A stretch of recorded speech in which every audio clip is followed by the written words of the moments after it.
Hace algunos meses, cuando comenzó el calor en Torreón, como en 1900, no es cierto, cuando comenzó la temporada de calor en Torreón, pues los aparatos se tienen que arreglar, ¿no? Y tú das mantenimiento a tu aparato, cambias paja y todo.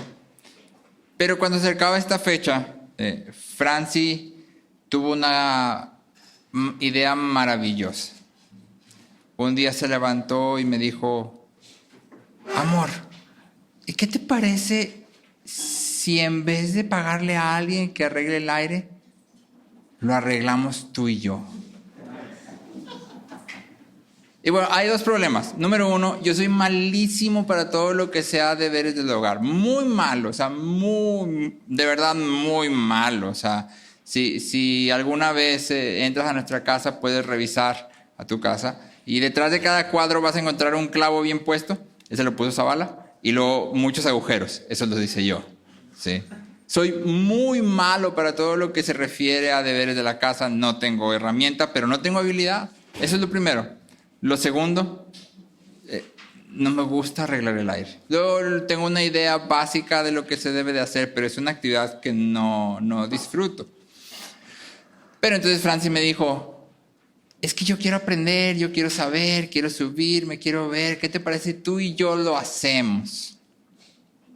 Aprovechando que este fin de semana hay puente. Y yo por dentro pensé, claro, yo estaba esperando el puente justo para esto, para hacer actividades de la casa. Pero sé que Dios me ha llamado a amar a mi esposa y entonces yo le dije, claro, sí, el sábado lo hacemos, por supuesto. Y llegó el sábado y yo me desperté temprano, porque dije, si nos levantamos tarde el sol nos va a agarrar horrible. Me desperté temprano, me empecé a acomodar. Franci no se había levantado y yo empecé a agarrar todas las cosas, a acomodar todo y de pronto Franci se levanta y me dice: oye, ¿dónde estás? Y yo dije, bueno, es que tú dijiste que íbamos a arreglar el aire y yo ya voy a empezar con eso. Arreglamos el aire juntos, pero quiero hacer énfasis en esto. Mi actitud durante el arreglar el aire fue una actitud de: lo voy a hacer porque sé que tengo que amarte, pero no lo quiero hacer. Y lo voy a hacer de tal forma que tú te des cuenta que aunque estoy siendo muy amable, no lo quiero hacer. Te voy a castigar con mi dolor. Lo voy a hacer visible para que tú te sientas muy mal de todo lo que me está haciendo sufrir. Y aquí hay una pregunta para ti. Tal vez esto te ha pasado a ti si eres esposo, tal vez no. Tal vez te ha pasado con un amigo, con un compañero, pero específicamente en la situación que yo te platico. ¿Fui un buen esposo? Porque es una pregunta importante, ¿no? ¿Qué es un buen esposo? ¿Qué es un esposo como la Biblia define un esposo? Para todos los que estamos casados, esta pregunta debería estar presente siempre frente a nosotros. ¿Cuál debería de ser la inclinación de mi corazón? ¿Cuál debería ser mi búsqueda constante en la vida como esposo? ¿A qué específicamente me ha llamado Dios? ¿Y cómo lo estoy haciendo? Para todos los que quieren casarse, pues la pregunta es todavía más apremiante, ¿no? ¿Qué tipo de persona, de hombre, debo de ser cuando yo me paro frente a la que va a ser mi esposa y estoy con el pastor y el pastor dice: tomas a fulanita como esposa para amarla? ¿A qué me estoy comprometiendo? ¿Cuál es el llamado que Dios me está haciendo? Para todos los que somos padres, no importa si tienes hijos o hijas, esta pregunta es apremiante porque yo tengo hijas y si ellas se casan, yo ruego que escojan un buen esposo. Pero eso implica que yo les tengo que enseñar qué es un buen esposo, ¿no? Y ellos tienen que tener claro qué es lo que deberían de buscar. Y si tú tienes hijos hombres, yo supongo que tú quieres que si ellos llegan a casarse, ellos sean buenos esposos. ¿Y cómo vas a dirigirlos si no sabemos qué es un buen esposo? ¿Cómo vamos a encaminarnos si no sabemos a qué nos llama la Biblia en ese sentido? De nuevo, al igual que cuando vimos el llamado para las esposas, es importante enfatizar que aunque esto está dirigido específicamente a los esposos, en realidad se aplica para todos y cada uno de los que estamos aquí. No importa si te casas o no te casas, no importa si eres hombre o mujer. Lo que Pablo está diciendo aquí, lo que Dios está diciendo aquí, habla a todas nuestras vidas. Y entonces vamos a tratar de profundizar en esta instrucción sencilla, ¿sí? Viendo nada más 3 cositas. Una instrucción positiva, una instrucción negativa y un propósito. Una instrucción negativa, una instrucción positiva y un propósito. Así que es lo que tenemos en realidad en el pasaje. Como lo leímos, eso es la idea que nos está dando. Entonces vamos a comenzar con la instrucción negativa. En realidad, positiva y negativa son 2 lados de la misma moneda, ¿ok? 2 caras de la misma moneda. No las puedes separar. Tú no puedes hacer la positiva, pero ignorar la negativa. Sí, una y la otra están entrelazadas. En el sentido negativo, Pablo dice: no sean ásperos con sus esposas. Maridos, no sean ásperos con ellas. Y de entrada, esta instrucción puede parecer bastante sencilla, ¿no? ¿Qué tan difícil puede ser no ser áspero con alguien? Digo, hay niveles y hay situaciones, pero de manera general, pues no es tan difícil, ¿no? Pues usas un tono bonito, con una actitud respetuosa y humilde, usas palabras correctas y agregas algunas cosas cursis, ¿no? Cuchurrumín, puchunguita, baby, mi amor, y luego ya dices lo que vas a decir y listo, ¿no? Ya estás no siendo áspero, ¿o no? Porque eso es lo que se puede entender de primera mano. No ser áspero, nada más lo traducimos como, si yo te pregunto, antónimo de áspero: delicado, tierno, gentil, considerado, suave. ¿Sí? Pero la cuestión aquí es que en realidad la palabra que Pablo está usando no se dirige nada más a nuestras acciones, porque la Biblia en realidad nunca se dirige solamente a lo que hacemos. La Biblia siempre se dirige a nuestro corazón.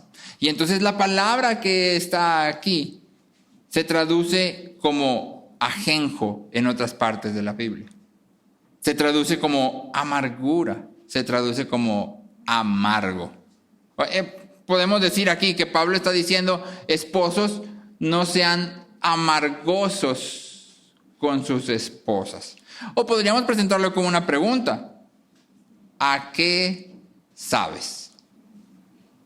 Es decir, cuando tú llegas con tu esposa, cuando tu esposa te ve llegar o cuando pasa tiempo contigo, ¿qué sabor de boca le queda? ¿Le queda como una sensación de amargura? ¿O realmente es una sensación dulce, de deleite, de placer? Que tú llegues a casa, que tú estés con ella, es algo que ella disfruta, en lo que ella se deleita. No solamente, pues ya nos casamos, ahora vamos a tener que vivir juntos. No, sino realmente hay deleite ahí. En Hechos 8 vemos esta palabra de nuevo. Cuando Pedro reprende a Simón, ¿recuerdas a Simón? Que los discípulos vienen, él los ve y parece ser que él se convierte en un discípulo de Cristo. Porque se une a los discípulos y está caminando tras de Pedro y los otros. Pero el problema con Simón es que en realidad él no quiere a Cristo. Él lo que quiere es el poder que Cristo le puede dar. El problema con Simón es que él viene y le dice a los apóstoles: denme eso que ustedes hacen para que por la imposición de las manos yo también pueda dar el Espíritu. Simón no quiere a Cristo. Simón quiere los beneficios que puede obtener de seguir a Cristo. Y por eso Pedro en Hechos 8:23 voltea y le dice esto: veo que estás en hiel de amargura y en cadena de iniquidad. Y estas no son 2 cosas, es una misma. ¿Sí? Veo que estás en hiel de amargura y en cadena de iniquidad. El autor de Hebreos dice algo similar. En Hebreos 12:15 el autor dice: Cuídense de que nadie deje de alcanzar la gracia de Dios, de que ninguna raíz de amargura brotando cause dificultades y por ella muchos sean contaminados. Y el autor de Hebreos está conectando. La amargura es el resultado de no tener la gracia de Dios. O sea, no te estoy diciendo, cuídate de que dejen de alcanzar la gracia, no vaya a ser que sean... No. Es que cuando tú te desconectas, cuando tú no estás permaneciendo en la gracia de Dios, cuando tú no has venido a la gracia de Cristo, entonces eres una persona amarga. Eres una persona amarga. Amargura, entonces, es negarse a reconocer a Cristo como Señor. Es negarse a tener a Cristo como nuestro mayor tesoro. Amargura es soberbia. Yo soy mi propio Señor, combinada con falta de agradecimiento. Y esto explica a las personas que tú y yo muchas veces llamamos amargados. ¿Cómo es una persona amargada? Es una persona que siempre se está quejando, ¿no? Que en todo ve lo malo. Que nunca puede dar gracias. Y que cuando da gracias siempre tiene que agregarle un calificativo. Gracias, pero pues... Y llena el espacio. Y el problema de las personas amargadas es este. Se niegan a reconocer a Cristo como su Señor y su mayor tesoro. Se niegan a reconocer a Cristo y su bondad. Ahora, esto significa que no solo los esposos, sino que todos nosotros podemos volvernos amargos. Cuando nos olvidamos de que Cristo es nuestro Señor, de que Cristo es nuestra porción sobre la tierra. Cuando nuestros corazones corren por tesoros terrenales y son ahogados por las preocupaciones del mundo, tú y yo nos comenzamos a amargar. Como si te ha pasado que de pronto te pierde un limón en el refri y ya cuando lo encuentras meses después el limón está todo seco y en vez de verde ya se ve como café. Eso es lo que sucede cuando tú y yo ponemos nuestra mirada en las cosas terrenales. Cuando nos olvidamos que Dios es bueno y Él cuida de nosotros. Y entonces comenzamos a quejarnos de todo. Ahora, detente un momento en este pedacito. Porque si yo les preguntara a los que están aquí, si yo te pidiera que levantaras la mano, ¿quién de ustedes es amargado? Yo creo que nadie levantaría la mano con orgullo. Porque ser amargado no es algo que nadie quiera. El problema es que muchas veces caemos en ello. Y caemos en ello, en aquello que consideramos preciado. ¿Quién de ustedes, quién de nosotros ha renegado de su cuerpo? Es que soy gordo, es que no se me hace el cabello como a fulanito de tal. Cuando yo estaba pequeño en la escuela, había un muchacho, pequeño en la escuela, te estoy hablando pequeño, realmente pequeño. Había un muchacho que se peinaba, yo pensaba, bueno, un niño porque era mi salón, increíble. Porque se ponía punky yunky, el gel ese que te lo dejaba bien duro. Y se hacía unos picos aquí, así. Y se hacía muchos picos así. Y yo lo veía y decía, es que ¿por qué yo no puedo hacer eso? Porque por si te has puesto atención a mi cabello es todo picos, ¿verdad? O sea, no se pueden hacer. Y yo me frustraba, porque yo no me puedo peinar como él se ve tan cool. Y yo no. Y luego mi papá y mi mamá decidían hacerme el flat up en español, el corte que usaba la Chita Ludueña. Y entonces yo decía, es que no, ¿por qué? ¿Por qué no puedo ser un niño cool? ¿Sabes? Y renegaba de mi cabello. Pero ese renegar de mi cabello, ese quejarme, estaba manifestando simplemente un pedacito de amargura en algo que yo consideraba preciado. En este caso no era el cabello, era verme cool, verme chido, ser como los demás. ¿Sí? ¿Cuántas veces has renegado tú de tu cuerpo? Porque cada vez que nos quejamos estamos alimentando esa amargura. ¿Cuántas veces has renegado de tus finanzas? ¿Cuántas veces has renegado de yo quisiera ser rico y no lo soy? Bueno, no quiero ser rico, nomás quisiera tener un poquito más de dinero y tratamos de mediarlo. Pero finalmente es una queja. que está alimentando ¿qué? Amargura. Porque si Cristo es mi mayor tesoro, ¿qué más necesito? Un autor pregunta, si tienes, porque se ha dado a ti, al Dios que ha creado el universo, ¿no vale Él más que 1000 mundos? Practica entonces lo que los santos y di, Él es mi porción sobre la tierra. Pero cuando nos olvidamos de eso, comenzamos a quejarnos. Porque no puedo hacer esto, porque no soy bueno para aquello, porque no tengo esto, porque quiero eso y no lo poseo. Y me desespero y me enojo y trato de invierto de hecho mi vida, mi tiempo, mi mente en eso. Y estoy volviéndome una persona amargosa. Voy a saber amargo.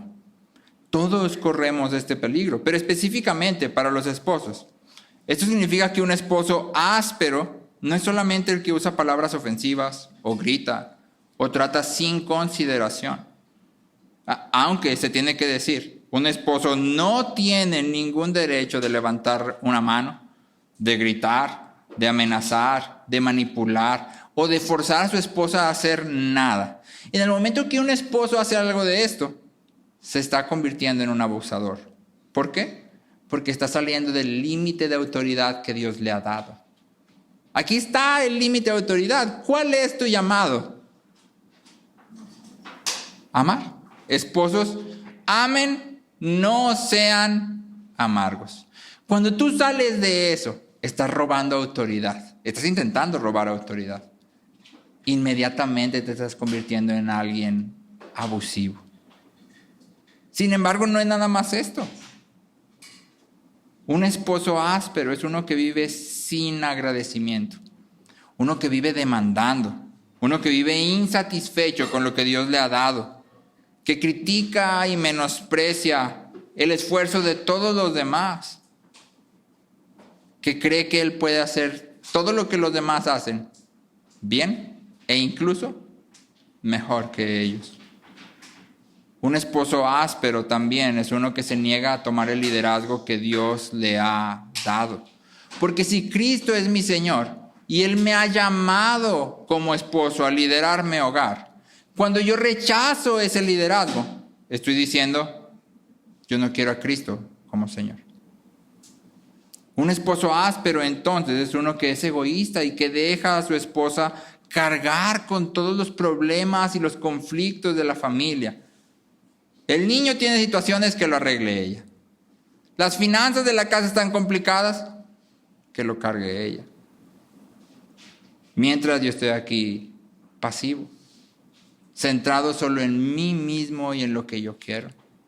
Un esposo áspero es uno que no se dedica con diligencia a la palabra, a fin de consolar, edificar, confrontar, con ternura, con amor, con humildad. Eso es ser un esposo áspero, un esposo amargo. Un esposo que cae en la pasividad y en la pereza. Es un esposo áspero. Bonhoeffer escribe esto. Como cabeza, el esposo es quien tiene la responsabilidad por su esposa, por su matrimonio y por su hogar. Sobre él recae el cuidado y la protección de la familia.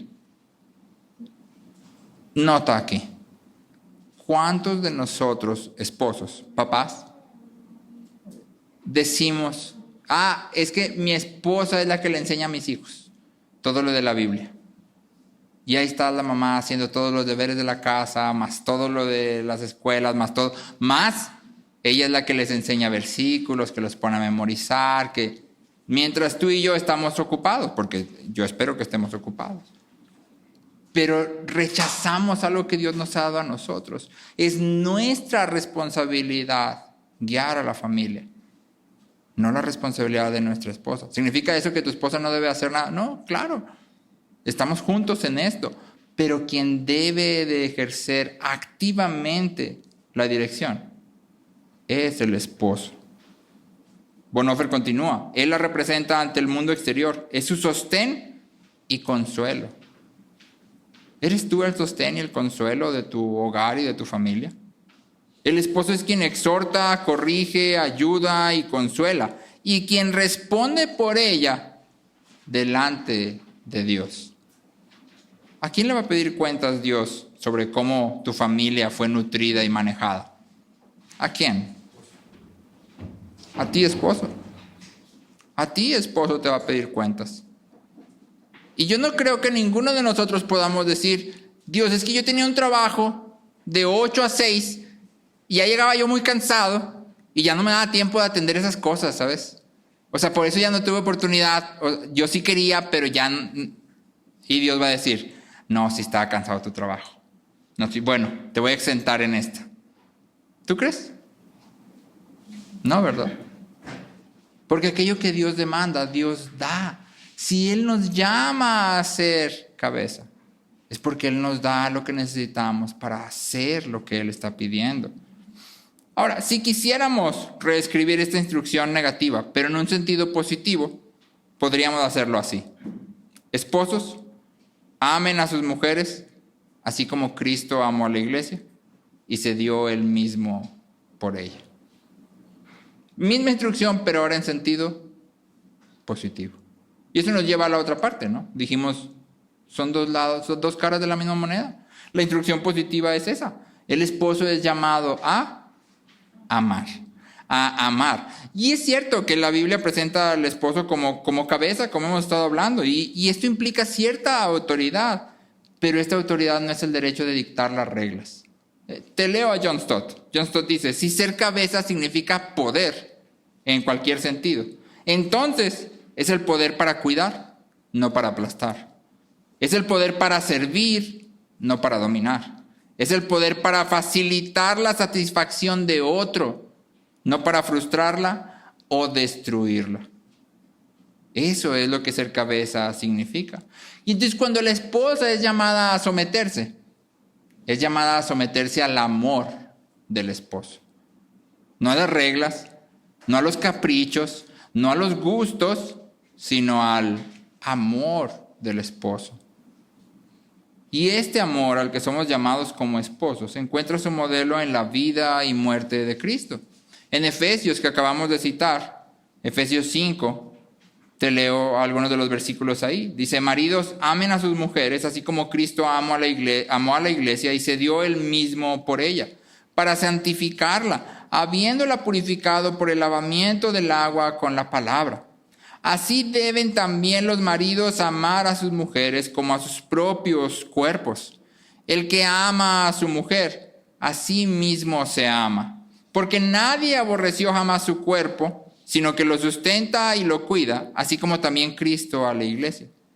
Cada uno de ustedes ame también a su mujer como a sí mismo.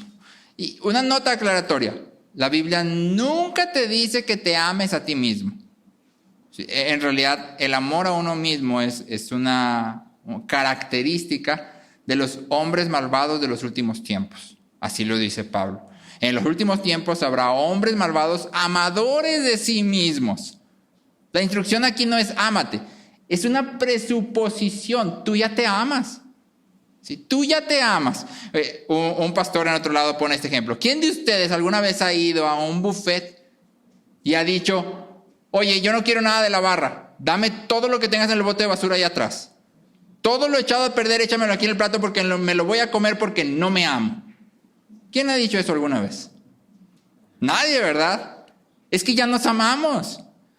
Si tú ya te amas a ti mismo, incluso la persona que termina con su vida se ama a ella misma. Porque mucho de lo que está pensando tiene que ver con yo ya no quiero vivir así, yo ya no puedo vivir así. Es un acto de amor egoísta, porque no considera a otros. Entonces la instrucción aquí no es ámate, la cuestión aquí es que tú ya te amas. ¿Qué buscas para ti mismo? Cuando son las 6 de la mañana y el despertador suena y tú tienes dos opciones, quedarte en cama o levantarte a hacer tu devocional, leer la Biblia, orar un rato, y de pronto decides quedarte en cama, ¿esa es la mejor idea? ¿Esa es la mejor idea? No, ¿verdad? Pero ¿por qué lo escoges? porque eso es lo que más quiero para mí mismo. Evalúo y digo, entre levantarme ya a las 6 de la mañana, hacer mi devocional y quedarme mimido, como que es más deleitoso para mí mismo quedarme dormido. Tú y yo siempre buscamos para nosotros aquello que creemos que nos va a dar el mayor beneficio. Y entonces cuando Pablo les dice a los esposos, amen a sus esposas como a su cuerpo, les está diciendo, así como siempre buscas para ti mismo lo que consideras más benéfico, así debes de buscar para tu esposa lo que sea más beneficioso para ella. Nota las palabras que Pablo usa aquí. Un esposo es llamado a darse por su esposa, a cuidarla como su propio cuerpo, a sustentarla, a nutrirla. Pedro le dice a los esposos que deben de vivir con sus esposas con entendimiento. Entendimiento de su propio llamado, pero también entendimiento del corazón de la esposa. ¿Quién es mi esposa? ¿Qué desea? ¿Qué busca realmente? ¿Cuáles son sus lados flacos, sus debilidades? ¿Cuáles son los ídolos a los que tiende? Y les dice que deben tratarlas con honra, como coherederas. Ahora, no sé si puedes verlo, pero todo este llamado no es nada más que un llamado a reflejar cómo Cristo nos ha amado. El llamado del esposo no es otra cosa más que esta. Somos llamados a reflejar el amor que hemos recibido de Cristo. El llamado a amar entonces significa encarnar, entrar en el mundo de nuestras esposas. Porque Cristo no nos ve desde lejos, ¿verdad que no? Cristo no nomás baja tantito a ver qué se siente vivir como nosotros, sino que se echa un clavado. Se sumerge en la experiencia humana. ¿Cuántas veces, y espero que no sea muy común, pero cuántas veces le has dicho a tu esposa es que no te entiendo? Porque puede ser que no le entiendas, pero si no le entiendes, entonces tienes un trabajo que hacer. ¿Sabes cuál? Entenderla. Adéntrate en su mundo para que puedas entender qué es lo que está realmente buscando. ¿Por qué lo busca? El llamado a amar significa vivir para el bien de tu esposa, significa sacrificarte, significa morir. Paulison dice, el amor de Dios está lleno de lágrimas, sangre y sufrimiento. Ese es el amor que Dios está demandando de nosotros esposos. Lágrimas, sangre y sufrimiento. Nota aquí, por favor. La Biblia nos enseña que tú y yo amamos a Dios porque Él nos amó primero. La razón por la que nosotros amamos a Dios es ¿por qué? Porque Él nos amó primero. Y eso significa entonces que el esposo tiene la responsabilidad de cultivar el amor en la relación. No sé por qué, pero en nuestra cultura mexicana, creo que más que en muchas, la imagen del hombre estoico, que no siente nada, que no llora, que siempre se mantiene igual y es serio y reservado, suele ser la imagen de un hombre que consideramos hombre. Si decimos los hombres no lloran. Eso no es lo que la Biblia está presentando. La Biblia dice, es tu llamado cultivar el amor. Palabras plenas. Entre tú y tu esposa, ¿quién debería ser el cursi? Tú deberías de ser el cursi. Tú deberías de ser el que busque tener los detalles, el que busque como darle siempre algo que la haga sentir realmente amada. No, es que mi esposa es bien seca. ¿Y? ¿Serás tú el más amoroso de todos los hijos que Dios tiene? ¿Será que Dios te vio y dijo, anda, este compa sabe amar re bonito, déjalo hago mi hijo? No creo, ¿verdad? Y aún así Él nos ama. Nuestro llamado entonces es amar a nuestras esposas, cultivar el amor. Pero ojo aquí, porque yo dije, esto no es solo para esposos, esto es para todos. Eso quiere decir que aquellas personas a tu alrededor que no te tratan muy bien, ¿tú a qué eres llamado? A amarlas. A amarlas con sangre, lágrimas, sufrimiento. A mostrarles amor de continuo, aun cuando ellos no te regresen el amor. ¿Por qué? Porque tú ya has sido amado. Así has sido amado y ese es nuestro llamado. El amor verdadero nunca puede ser egocéntrico. Nunca puede estar enfocado en nosotros y lo que nosotros recibimos y lo que nosotros percibimos. El amor verdadero tiene que ser teocéntrico. En el matrimonio cristiano, el esposo se sabe profundamente amado por Dios y ya no busca su propio gozo, sino que busca extender, expandir, compartir el gozo que ya tiene en Cristo. Eso es lo que busca. Entonces tú llegas con tu esposa y tú estás lleno de gozo, obviamente, porque te sabes amado y cuidado por un Dios bueno. ¿Y qué quieres?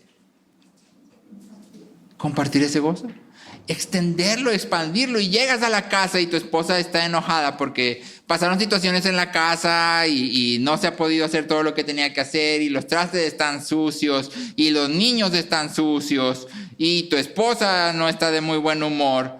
¿Y tú qué haces? ¿Qué deberías de hacer? Deberías llegar con un gran gozo porque ya lo tienes en Cristo y lavas trastes y lavas niños y a través de la palabra lavas a tu esposa. La amas realmente. Ahora, esto es muy fácil decirlo, ¿verdad? Hacerlo, eso ya es otra cosa. Y sin embargo, es a lo que Dios nos llama. En Hebreos 12:2, el autor dice esto: puestos los ojos en Jesús, el autor y consumador de la fe, quien por el gozo puesto delante de él, soportó la cruz. Pregunta: ¿cuál es el gozo que está puesto delante de Cristo que lo lleva a soportar la cruz? ¿Qué es lo que está viendo que dice vale la pena? Bueno, la respuesta es que está viendo el gozo de glorificar al Padre, al santificar, al salvar a su esposa, es decir, a nosotros. Eso es lo que Cristo tiene delante de él, a su iglesia. Y dice, por mi iglesia vale la pena soportar la cruz. Amar entonces significa encontrar nuestro gozo en Dios, de manera que vivimos para nutrir, para sustentar, para cultivar este mismo gozo en otros. Amar significa encontrar nuestro gozo en Dios, de manera que vivimos para sustentar, para cultivar, para nutrir este mismo gozo en otros. Y entonces para los esposos, esta es la pregunta que debemos hacernos. ¿Estamos amando a nuestras esposas de tal manera que su devoción por Cristo esté creciendo y que los intereses de Dios para su vida estén avanzando? ¿Estamos amando a nuestras esposas de manera que su gozo en Cristo está siendo cada vez más y más grande? Para aquellos de nosotros que no están casados, que son solteros, que son padres, que son mujeres, la pregunta es, ¿estás viviendo para extender este gozo a otros? ¿Cuánto del tiempo, cuánto de tus fuerzas, cuánto de tu dinero, de tus recursos estás invirtiendo para cultivar gozo en otros? Porque eso significa amar. Y eres llamado a amar. La vida del cristiano no puede ser egocéntrica. No puede estar centrada en mí mismo. ¿Cómo estamos amando a otros? ¿O estamos amando a otros? Para aquellos que somos padres, esta es una pregunta muy importante. Porque tú y yo como padres muchas veces caemos en el error de darle a nuestros hijos todo lo que nos piden. de querer siempre facilitarles la vida. Pero al hacer eso, los estamos entrenando para efectivamente ser egoístas. No les estamos enseñando a darse a otros, les estamos enseñando los otros existen para ti. Cuando tú no dejas que tus hijos luchen y batallen con tareas pequeñas, sino que vas y se lo resuelves para que ellos no estén ahí sufriendo, les estás enseñando. Otros existen para ti. Y tenemos que ser claros en esto. No se trata de que tu hijo sufra todo el tiempo. Tendrás que encontrar un punto de balance en el que puedas mostrar la bondad de Dios, pero al mismo tiempo los hagas crecer, sabiendo que son llamados a vivir para darse a otros como Cristo se ha dado a ellos.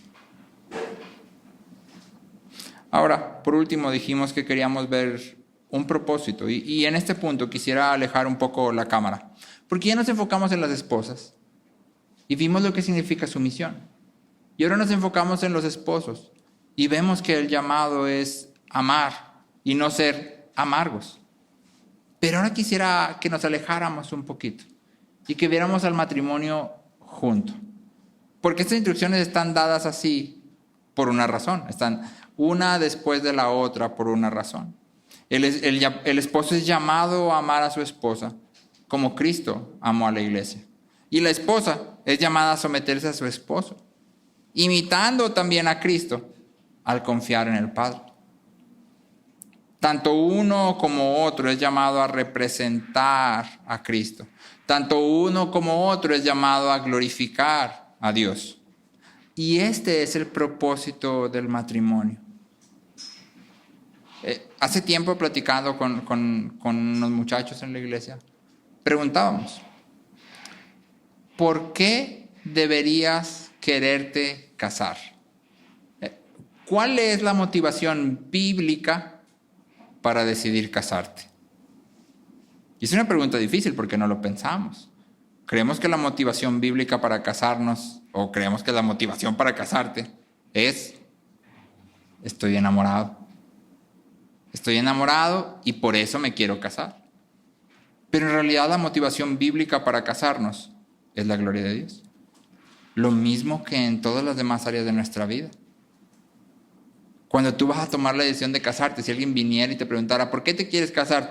Mi respuesta debería de ser, para la gloria de Dios. Porque quiero glorificar a Dios. Y creo que este es el camino que voy a tomar.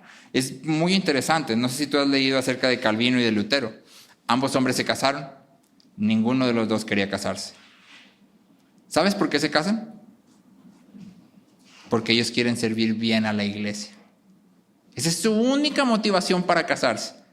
Servir bien a la iglesia. Y sus matrimonios no son perfectos, pero hay amor en ellos. La esposa de Calvino muere muy poco tiempo después de que ellos se casan. Pero por lo poco que podemos ver, había un amor profundo y real. Pero no es el amor lo que dice, Calvino dice, estoy tan enamorado. No, dice, quiero servir bien a la iglesia, quiero glorificar a Dios y por lo tanto me voy a casar. El propósito del matrimonio es el propósito de toda nuestra vida, glorificar a Dios.